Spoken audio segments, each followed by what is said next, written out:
시온 찬양대의 힘찬 소망의 찬양 감사를 드립니다. 하나님께서 기쁘게 받으신 줄 믿고 여러분들에게도 많은 은혜가 되셨지요? 소망이 넘치는 그러한 찬양 감사를 드립니다. 명절 잘 보내셨고요. 자, 이제 또 새로운 주일을 맞이했습니다. 바울이 가장 좋아하는 인사말이 있어요. 바울 서신에 보게 되면 빠지지 않은 인사말이 은혜와 평강이라는 인사말입니다. 이 인사보다 더 좋은 인사가 없는 것 같아요. 우리 옆에 계신 분께 하나님의 은혜와 평강이 함께하기를 바랍니다. 그렇게 진심으로 한번 인사 한번 해보시죠.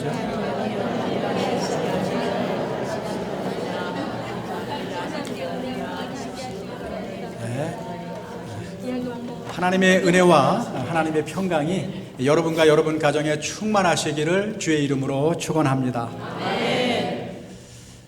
오늘 우리가 읽은 말씀은 이른바 별명이 있죠. 바리새인과 세리의 비유, 그렇게 불려지고 있습니다.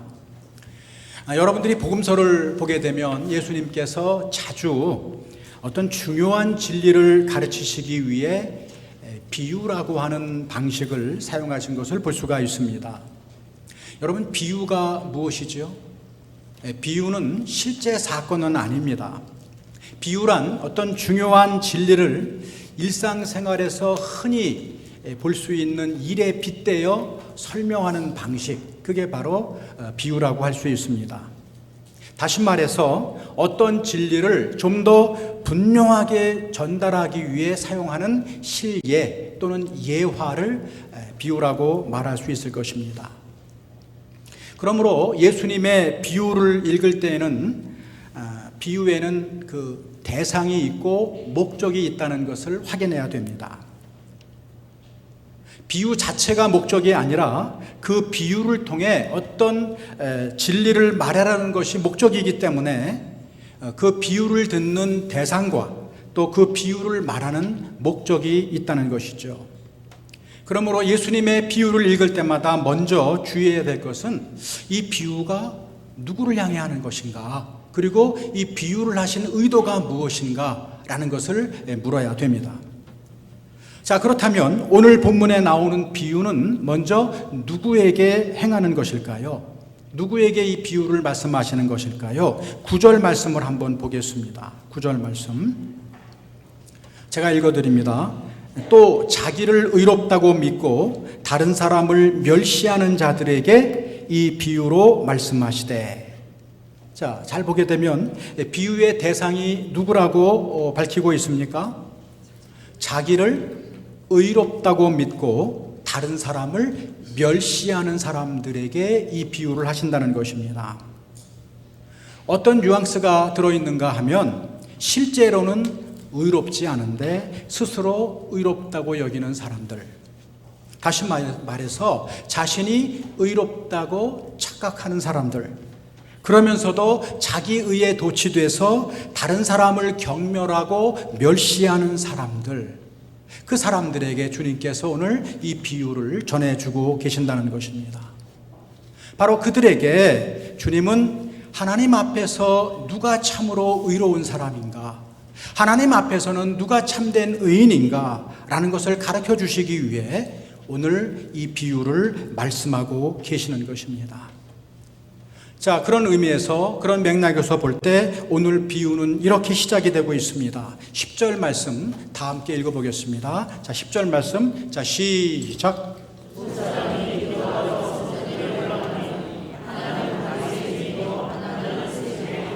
아멘. 아마도 이 당시 예수님의 비유를 듣고 있던 사람들은 이 두 부류의 이름이 나란히 언급되었을 때 이미 그 결과를 짐작하고도 남았을 것입니다. Game is over. 게임은 끝났다. 바리새인과 세리, 이 두 이름은 그 당시 유대인에게 사회적으로나 종교적으로 가장 양극단의 위치에 놓여 있는 사람들이었기 때문입니다.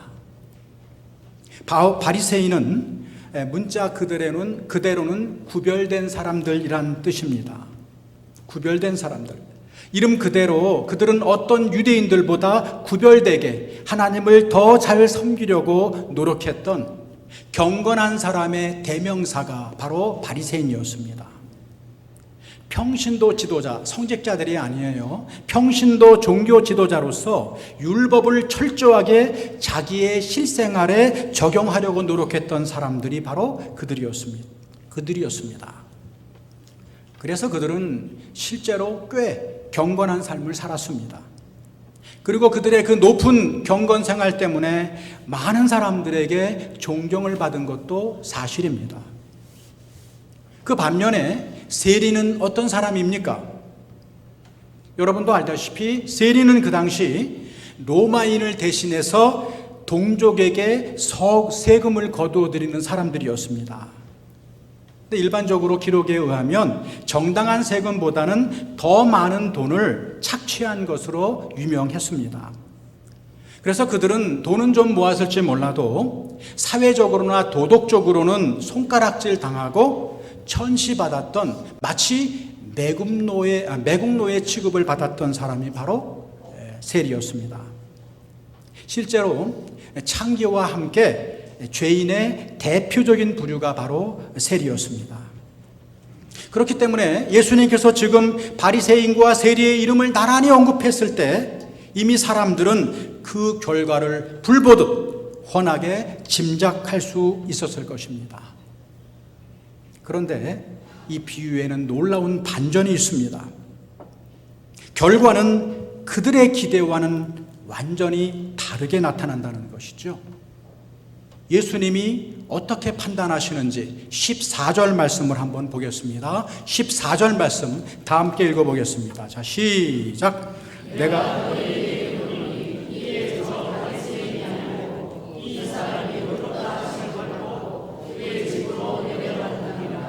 아멘. 바리새인이 의롭다 하심을 받은 것이 아니라 이 사람, 즉 세리가 의롭다 하심을 받고 집으로 내려갔다고 말하고 있습니다. 결국 누가 의롭다고 판정을 받고 있는 것입니까? 바리새인이 아니고 세리입니다. 하나님이 누구의 기도를 들으셨다는 것입니까? 바리새인이 아니고 세리입니다. 여러분, 이 놀라운 반전을 도대체 어떻게 이해할 수 있겠습니까? 누가 보아도 의롭다고 여겨지는 바리새인이 아니라 누가 보아도 불의하다고 여겨지는 세리가 의롭다고 예수님은 그의 손을 들어주신 것입니다. 그렇다면 도대체 그 이유는 무엇입니까? 세상의 관점에서는 경건하다고 여길 수 있는 바리새인은 무엇이 부족해서 하나님께 의롭다 하심을 받지 못했을까요?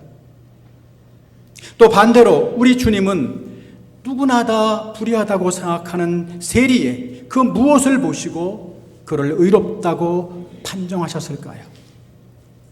오늘 우리는 이 본문을 통해서 특히 이 두 사람의 기도 내용을 통해서 이 질문에 대한 대답을 찾아보고자 하는 것입니다. 자, 먼저 바리새인의 기도 내용을 한번 살펴보겠습니다. 바리새인이 어떤 태도로, 어떤 내용으로 기도했는지 살펴보겠습니다. 11절 말씀 한번 보겠습니다. 자, 우리 한번 다 함께 읽어보겠습니다. 자, 시작. 바리새인은 서서 따로 기도하여 가로되 하나님이여, 나는 다른 사람들 곧 토색, 불의, 간음하는 자들과 같이 아니하고 이 세리와도 같이 아니하님을 감사하나이다. 나는 일회에 2번을 금식하고 또 소득의 11조를 드리나이다. 이렇게 기도하고 있습니다. 여러분, 그 느낌이 오십니까? 하나님이여 라고 시작하고 있으니까 기도처럼 들립니다. 근데 여러분, 정말 이것이 기도입니까? 그 뒤를 한번 보세요. 하나님이여 한번 부르고 난 다음에는 나는 어떻고 나는. 그러니까 하나님이 아니라 내가 주체가 되고 있습니다. 그러므로 그는 지금 기도를 드리고 있는 것이 아니라 자기의 자랑거리, 자기의 업적을 나열하고 있는 것에 불과한 거죠. 자기가 얼마나 훌륭한 사람인지, 의로운 사람인지를 하나님 앞에 과시하고 있는 것입니다. 결국 이러한 바리새인의 기도 내용 중심에는 의에 대한 잘못된 이해가 들어 있습니다. 의에 대한 잘못된 생각이 그에게 있다는 거예요. 바리새인은 그 의가 자기의 행위로부터 오는 줄 알고 있었다는 것입니다. 나는 저 세리처럼 도둑질하지 않았고, 나는 저 세리처럼 간음하지 않았고, 나는 11조를 했고, 다른 사람은 1년에 한두 번 하는 금식을 나는 일주일에 2번이나 하고, 이 정도 하면 나는 의롭지 않은가? 하나님, 나는 의롭지 않습니까? 그는 지금 하나님 앞에서 의가 도덕적으로 무엇을 하지 않고 종교적으로 무엇을 하는 그 자기의 행위의 근거에서 의가 오는 줄 착각하고 있다는 것입니다. 물론 여러분, 의가 하나님의 행위가 우리의 행위가 중요하지 않은 것은 아닙니다. 그러나 행위는 엄밀하게 말하면 하나님의 의의 조건이나 근거가 아니라 하나님의 의에 대한 인간의 반응이요 응답이라는 것입니다. 그래서 성경은 우리에게 무엇을 말하고 있습니까? 모든 사람이 죄를 범하였음에 하나님의 영광에 이르지 못하더니, 예외가 없습니다. 성경은 어떻게 판단하고 있느냐? 모든 사람이 죄를 범하였음에 하나님의 영광에 못 미친다는 것입니다. 또 의인은 없나니 하나도 없으며. 여러분, 이것은 어떤 판정입니까?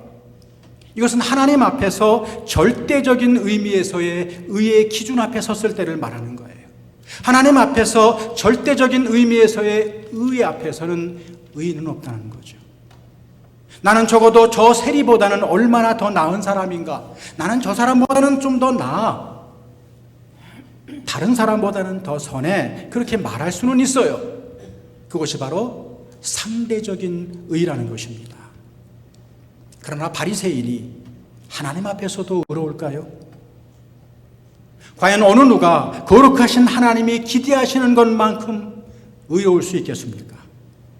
하나님의 절대적인 기준 앞에서는 그 어떤 사람도 의롭다고 자부할 수 없다는 것입니다. 이런 의미에서 이 세상에는 2가지 부류의 사람들만이 존재합니다. 자기가 죄인이라는 것을 아는 죄인, 자기가 죄인이라는 것을 아는 죄인, 또 하나는 자기가 죄인인 것을 아직도 모르는 죄인, 이 2 종류의 사람들만 있다는 것이죠. 하나님의 절대적인 기준 앞에서는 그렇다는 것입니다. 그러니까 이 바리새인의 기도 속에는 이러한 절대적인 하나님의 의는 없고 다만 상대적인 자기 의만 있었다는 거예요. 그가 이처럼 하나님의 은혜를 제대로 이해하지, 하나님의 의를 제대로 이해하지 못한 이유는 무엇일까요? 그 이유는 한 가지밖에 없습니다. 그는 아직 하나님을 진정으로 만난 경험이 없다는 거예요. 하나님이 누구신지 진정으로 경험한 적이 있다면 그러한 기도를 드릴 수 없었을 것이라는 것입니다. 하나님과의 진정한 만남이 없었기에 그는 자신의 죄인됨에 대한 부딪힘도 없었다는 것이죠. 종교개혁자 칼빈은 이렇게 말합니다. 인간이 가져야 될 2가지 가장 중요한 지식이 있다. 한 가지는 하나님에 대한 지식이고 또 한 가지는 자기 자신에 대한 지식이다. 그런데 하나님에 대한 지식 없이는 자기 자신에 대한 지식은 전혀 불가능하다. 그렇게 말했습니다. 나 자신을 제대로 알기 위해서는 먼저 하나님을 알아야 된다는 것입니다. 하나님을 바로 알기 전에는 인간은 자기 자신의 진정한 모습을 도달할 수 없다는 거예요. 왜 그럴까요? 이유는 분명합니다. 사람은 본래 창조주 하나님과의 관계성 속에서만 자신의 의미와 가치를 찾을 수 있도록 지음받은 존재이기 때문입니다. 하나님과의 관계성 속에서만 인간은 자기 자리를 찾을 수 있는 사람들로, 피조물로 지음받았기 때문입니다. 하나님을 떠난 의인은 존재할 수가 없어요. 창세기에 처음 나오는 장들, 창세기에 처음 나오는 고백들이 바로 그것입니다. 성경이 의라고 하는 것은 헬라 사람들이 말하는 것처럼 도덕적이고 윤리적인 올바름, 의, 그런 것이 아닙니다. 성경이 말하는 의는 오히려 하나님과의 올바른 관계를 의미합니다. 성경은 하나님과 올바른 관계에 있을 때 그 사람을 의롭다고 말합니다. 그렇기 때문에 인간의 진정한 의는 하나님과의 만남 속에서만 찾을 수 있어요. 진정으로 하나님을 경험할 때 자기 자신의 모습을 발견할 수 있게 된다는 것입니다. 이사야 6장에 보면은 이사야가 성전에서 하늘나라의 예배 장면을 환상으로 보는 장면이 나옵니다. 하나님의 이 보좌 주위에 천사와 스랍들이 하나님의 거룩하심을 찬양하죠. 우리 오늘 찬양대의 찬양처럼 힘차게 거룩하다, 거룩하다, 거룩하다 하나님을 찬양합니다. 그런데 정작 이 거룩하신 하나님을 본 순간 선지자 이사야의 입에서 제일 먼저 터져나온 고백이 뭔지 아세요? 오, 하나님 굉장하네요. 눈이 부셔서 볼 수가 없네요. 그런 것이 아니었습니다. 그는 그 자리에서 꼬꾸라집니다. 그리고 이렇게 고백하는 거예요. 화로다, 나여 망하게 되었도다. 화로다, 나여 망하게 되었도다. 이사야가 하나님의 거룩하신 영광을 체험한 순간 그는 상대적으로 불결하고 더러운 자신의 죄된 모습을 발견할 수밖에 없었습니다. 그 거룩하신 하나님 앞에서 나는 설 수 없는 죄인이라는 사실을 깨닫게 되는 것이죠. 여러분, 갈릴리 바닷가에 고기를 잡던 여러분 베드로를 기억하십니까? 갈릴리 어부인 베드로, 그날따라 고기를 한마디로 잡지 못해서 얼마나 낙심이 컸는지 몰라요. 낙심하며 그물을 싣고 있는데 한 낯선 사람이 나타납니다. 바로 주님이셨습니다. 그는 어부 출신이 아닙니다. 그는 목수 출신이었습니다. 그런데도 이렇게 말하는 것이죠. 깊은 데로 가서 그물을 던져라. 깊은 데로 가서 그물을 던져라. 이것은 어부로 잔뼈가 굵은 베드로의 경험과 상식에는 전혀 맞지 않는 말이었습니다. 그러나 베드로는 어떤 거역할 수 없는 그 말씀의 권위 앞에 순종하지 않을 수 없었죠. 깊은 데 가서 그물을 던집니다. 놀라운 기적이 일어납니다.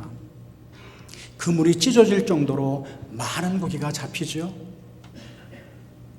그러나 이 기적을 목도한 베드로의 첫 번째 반응은 무엇인지 아십니까? 와, 대박. 라삐어 정말 놀랍네요. 언제 고기 잡는 법을 배웠습니까? 그것이 아니었습니다. 대신에 그는 예수님 앞에 꿇어 엎드려야 했습니다. 그리고 이렇게 고백하는 것이죠. 오, 주님 나를 떠나소서, 나는 죄인입니다. 오, 주님 나를 떠나소서, 나는 죄인입니다. 문맥으로 맞지 않잖아요. 여러분, 이 문맥상 맞지 않는 고백의 의미는 도대체 그 깊은 의미는 무엇입니까? 베드로는 지금 자기 앞에 서 있는 예수 안에서 하나님의 모습을 발견한 거예요. 고깃도의 방향을 아시는 분, 자연을 마음대로 조정할 수 있는 분, 그분은 분명 하나님의 메시아가 아니십니까? 그분에게서 하나님을 발견한 순간 베드로는 하나님의 그 거룩하고 영광스러운 그 존재 앞에서 자신의 불결한 모습을 발견하지 않을 수 없었습니다. 그 앞에 죄인으로서 설 수밖에 없었던 것입니다. 여러분, 그렇습니다. 참으로 하나님을 만나는 사람들마다 자신의 참 모습을 발견하게 됩니다. 그 거룩하신 하나님 앞에서는 나는 결코 설 수 없는 죄인이구나 라는 것을 인식하게 되는 것입니다. 이것이야말로 우리 인간이 발견해야 될 가장 중요한 자기 발견의 첫 번째 요소인 것입니다. 그러나 바리새인은 하나님을 진정으로 만난 적이 없었고, 그렇기 때문에 자기 자신의 진정한 모습, 자기 자신의 죄된 모습도 발견할 수 없었습니다. 그렇기 때문에 더 큰 문제가 뭐냐? 그렇기 때문에 하나님의 은혜와 하나님의 은혜의 필요성도 깨닫지 못했다는 것입니다. 내가 죄인이기 때문에 내가 하나님의 은혜와 자비에 의존하고 있다는 사실을 깨닫지 못한 것이죠. 하나님과의 수직적인 관계가 잘못되었기 때문에 다른 사람과의 수평적인 관계도 어긋나게 된 것입니다. 그저 다른 사람과 비교해서 조금 나은 점 때문에 자기 행위에 만족하고 그 행위를 기준 삼아 다른 사람을 멸시하고 경멸하는 자리에 있게 되었다는 것입니다. 그러나 여러분, 그 반면에 세리는 어떻습니까? 세리는 어떻습니까? 13절을 한번 읽어보겠습니다. 자, 13절 다 같이 시작.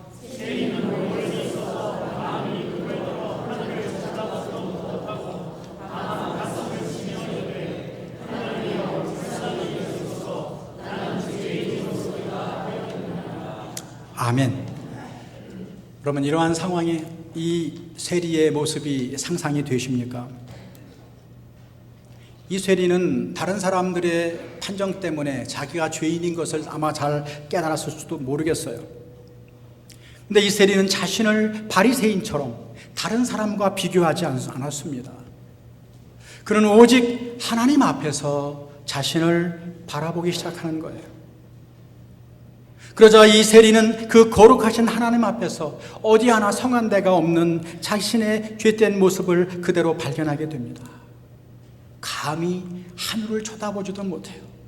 감히 하늘을 쳐다보지도 못하고 자신의 죄 때문에 가슴을 치며 절망합니다.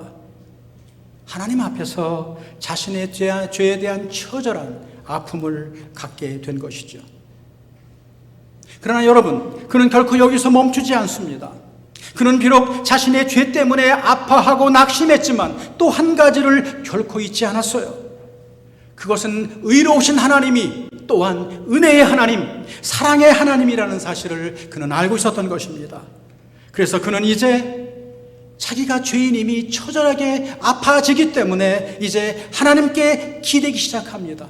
오늘 그의 기도는 두 마디지만 이러한 맥락이 들어있는 거예요. 주님, 저는 죄인입니다. 그것을 제가 압니다. 그러나 내가 죄인임에도 불구하고 여기에서 포기할 수 없어요. 내가 내 죄 때문에 비참한 사람임에도 불구하고 나는 하나님께 기댈 것입니다. 하나님을 의지할 것입니다. 나를 불쌍히 여겨주십시오. 나를 긍휼히 여겨주십시오. 나에게 은혜를 베풀어 주십시오. 나는 당신의 은혜가 필요한 사람입니다. 이러한 기도의 내용이 그 안에 들어있는 것 아니겠습니까? 놀랍게도 그 순간 주님께서 그를 용서하시고 의롭다고 말씀해 주시는 거예요.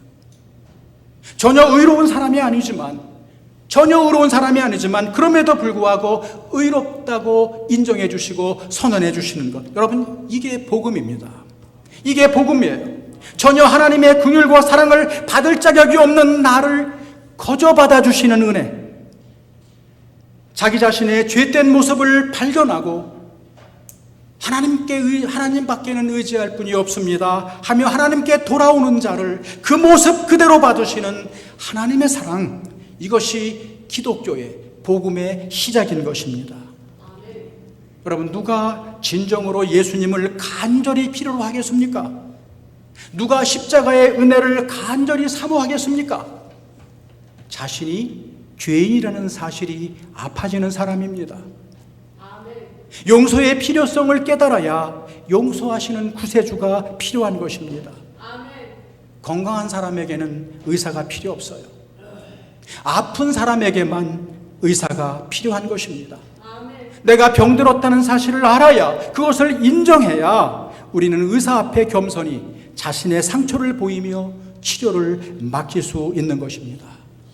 마찬가지로 자기가 죄인인 것을 알고 내가 주인 되는 삶을 살아봤더니 고통과 좌절밖에 없었다는 것을 알아야, 인정해야 예수님을 진정으로 필요로 하는 것입니다.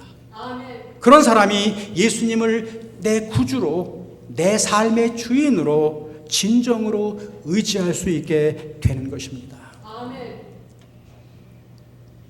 유명한 설교가 무디 목사님이 스코틀랜드, 영국의 스코틀랜드에 전도 집회를 하고 있었을 때의 일이라고 합니다. 그 무디 목사님의 집회에 한 조그마한 소녀가 참석했대요. 아주 조그마한 소녀. 이 소녀는 구원의 문제로 많이 고민하고 있었습니다. 아무리 생각해봐도 자기는 구원을 얻을 만한 자격이 없다고 생각했어요. 나는 가난해. 나는 배우지도 못했고 나는 착하지도 않아. 나 같은 사람도 구원받을 수 있을까? 그런데 그 집회의 마지막 날 무디 목사님은 하나님의 사랑과 용서에 대해서 설교하고 있었다고 합니다. 그 설교가 채 끝나지도 않았는데 그 어린 소녀가 벌떡 일어나 앞으로 달려나오며 이렇게 외쳤다는 거예요. 목사님, 내 모습 이대로, 내 부족한 모습 이대로 하나님은 받아주시는 거죠. 달려나오는 그 소녀를 안으며 무디 목사님이 이렇게 대답했다고 해요. 그래요. 돌아온 탕자를 그 모습 그대로 받은 아버지처럼 하나님께서는 이 모습 그대로 자매를 받아주시지요. 그날 밤 그 소녀는 구원의 감격을 누릴 수 있었다고 전해집니다. 무디 목사님의 이 간증을 듣고 있던 해밀턴이라고 하는 한 여인이 작사를 합니다. 그리고 무디 목사님과 함께 사역했던 쉔키라고 하는 작곡가가 곡을 붙입니다. 여러분, 이렇게 해서 상견한 찬송가가 214장입니다. 214장 찬양이 이렇게 해서 우리에게 전해진 것입니다. 가사를 한번 보세요. 그 소녀의 마음속에 마음을 생각하면서 가사를 한번 읽어볼까요? 제가 읽어드립니다. 나 주의 도움 받고자 주 예수님께 빕니다. 그 구원 허락하시사 날 봐두옵소서. 큰 죄에 빠져 영 죽을 날 위에 피 흘리셨으니 주 형상대로 빚으사 날 봐두옵소서. 내 힘과 결심 약하여 늘 깨어지기 쉬우니 주 이름으로 구원해 날 봐두옵소서. 후렴입니다.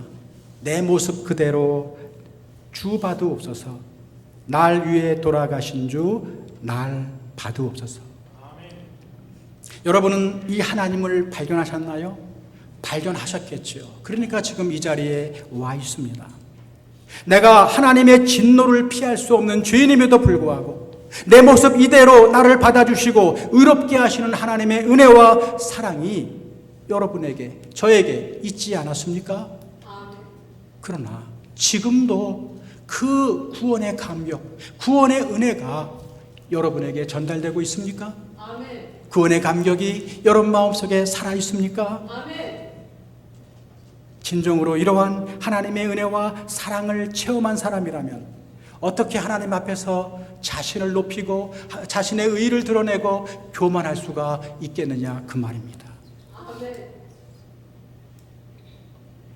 우리가 예수 그리스도를 믿음으로 의롭다는 선언을 받고 하나님과 올바른 관계를 회복한 후에, 하나님의 은혜를 받은 후에 우리의 마음속에 자연스럽게 생겨나는 바람이 하나 있습니다. 은혜를 제대로 받은 사람들은 반드시 이러한 열망이 마음속에서 솟아나게 되어 있습니다. 그것은 바로 의에 대한 열망입니다. 하나님의 그 은혜와 사랑에 보답하고자 하는 간절한 열망이 우리 마음에 생겨난다는 것입니다. 이제 나도 하나님을 기쁘시게 해드리는 삶을 살아드리고 싶어. 이제 나도 내 주 예수님을 기쁘시게 해드리고 싶어 라는 간절한 의에 대한 열망이 생겨난다는 것이죠.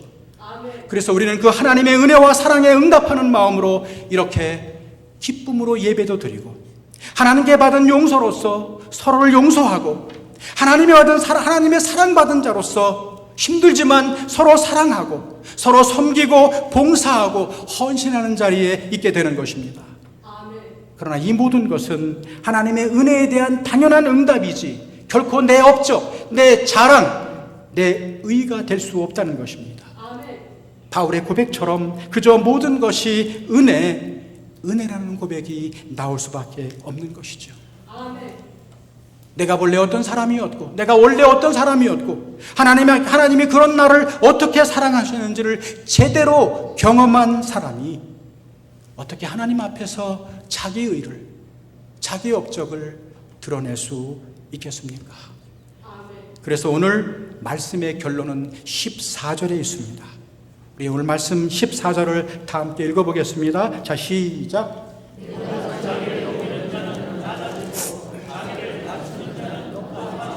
아멘. 너무 잘 아시죠? 하나님께서는 자기를 높이는 자는 낮추실 것이고 자기를 하나님 앞에서 낮추는 자는 높아지게 하신다는 것입니다. 하나님께서는 하나님 앞에서 나를 발견하고 있는 그대로 자신의 모습을 인정하는 자, 그리고 주님께 은혜를 구하는 자에게 하나님이 그를 높이시고 더욱 큰 은혜를 누리게 해주신다는 약속입니다. 하루는 성 어거스틴에게 제자가 이렇게 물었다고 해요. 어거스틴 선생님은 어떻게 그렇게 매일 겸손할 수가 있습니까? 어거스틴이 아마 겸손했던 것 같아요. 선생님은 어떻게 그렇게 늘 겸손할 수가 있겠습니까? 어거스틴이 이렇게 유명한 말을 했습니다. 하나님을 한 번만 바라보게나, 하나님을 한 번만 바라보게나 사람이 어떻게 교만할 수 있게 되는지. 그러므로 중요한 것은 하나님 앞에서의 진정한 자기 발견입니다.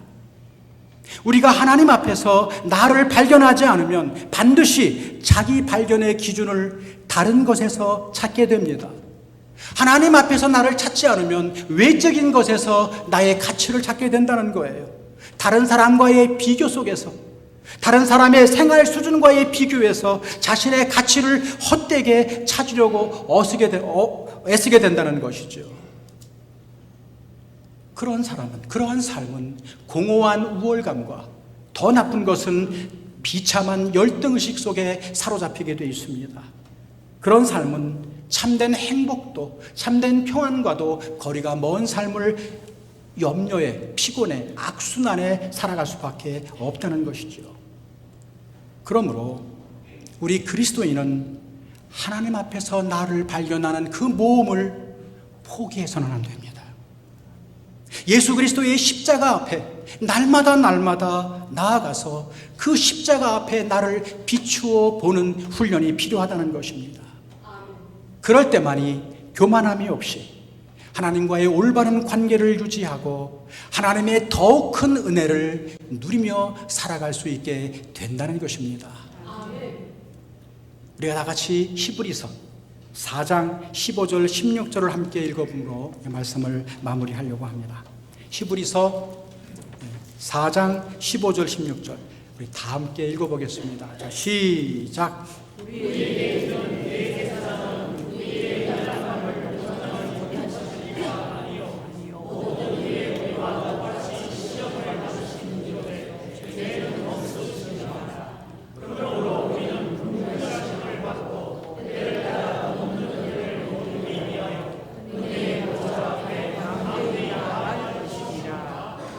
아멘. 하나님 앞에서 자신을 발견하는 사람은 오늘 가장 중요한 제 마음에 와닿는 그 단어는 담대하게입니다. 담대하게. 이전에 어떻게 우리가 거룩하신 하나님 앞에 나갈 수가 있었겠어요? 그저 꼬꾸라지려고 죄인된 모습을 고백할 수밖에 없던 사람들이 진정으로 하나님 앞에서 자신을 발견한 그 순간 담대하게 은혜의 보좌 앞에 나아갈 수 있게 된다는 거예요. 예수님이 어떤 분이시라고요? 우리를 너무나 잘 아시는 하나님, 우리의 모든 것을 다 경험하시고 우리의 연약함을 다 경험해 보신 그 주님이시기 때문에 우리의 필요한 모든 것을 다 아시잖아요. 때를 따라 돕는 은혜를 주시는 그 은혜가 바로 우리에게 주어진다는 약속입니다. 어떻게 사시겠습니까? 하나님 앞에 나를 높이며 사시겠습니까? 아니면 참된 행복과 평안을 위해서 나를 주님 앞에 낮추며 나 자신을 발견하는 그러한 삶을 사시겠습니까? 우리는 지금 특별히 사순절을 맞이하고 있습니다. 예수 그리스도의 십자가의 고난과 은혜를 깊이 묵상하는 이 기간을 그저 형식적으로 보내시지 마세요. 정말 이 기간에 하나님 앞에서 나를 발견하고 정말 내 모습 이대로 받아주신 하나님의 사랑을 제대로 확인하는 저와 여러분이 되었으면 참 좋겠습니다. 아무쪼록 하나님께서 저와 여러분 모두를 복주셔서 하나님 앞에서 진정으로 자기를 발견하며 하나님과의 올바른 관계가 회복되므로 또 이웃과의 수평적인 관계도 회복되어 이 나라와 이 민족을 위해 귀하게 쓰임받을 수 있는 복음의 일꾼 다 되게 해주시기를 주의 이름으로 축원합니다. 기도하겠습니다. 살아계신 아버지 하나님, 오늘도 귀한 말씀 들려주시니 감사합니다. 하나님, 우리도 바리새인처럼 자기 의에 도취되어 하나님의 은혜를 잃어버리고 하나님의 안 계신 분처럼 내 힘으로, 내 능력으로 사는 사람처럼 교만할 때가 있었음을 고백합니다. 우리의 신앙의 연수가 깊어질수록, 우리의 믿음의 연수가 더 길어질수록 하나님 앞에서 우리 자신을 늘 비추어 겸손함을 잃지 않도록 인도하여 주시옵소서. 십자가 앞에서 나 자신의 진정한 모습을 날마다 발견하게 해 주시기를 원합니다. 그래서 하나님과 올바른 관계를 맺음으로 이웃과의 관계도 바르게 회복해요. 이 지역과 이 민족을 복음으로 살리는 하나님의 종들 다 될 수 있도록 인도하여 주시옵소서. 살아계신 예수 그리스도의 이름으로 감사하며 간절히 기도 올리옵나이다. 아멘.